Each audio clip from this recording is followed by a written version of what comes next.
Hello guys, welcome to my blog.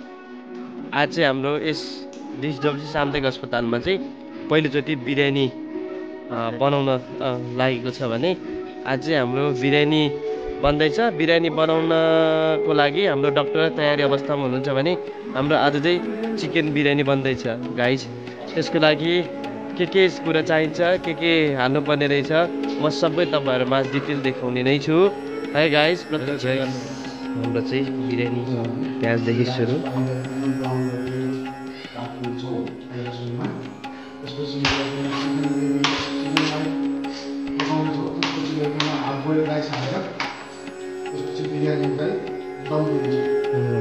पछि अरू पछि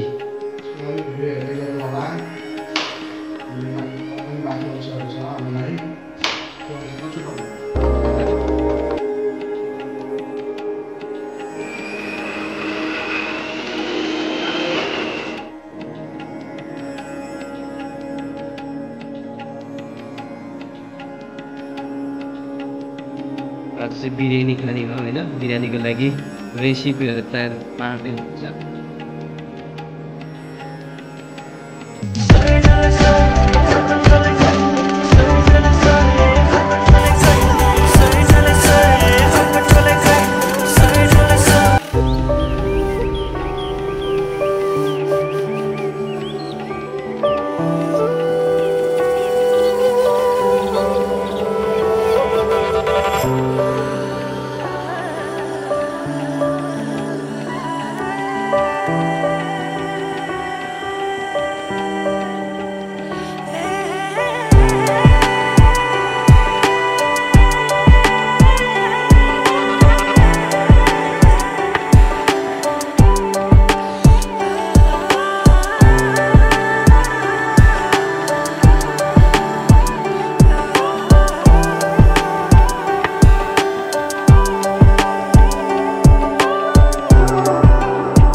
फाइनल्ली हाम्रो चिकन बिरयानी रेडी भइसकेको छ गाइस।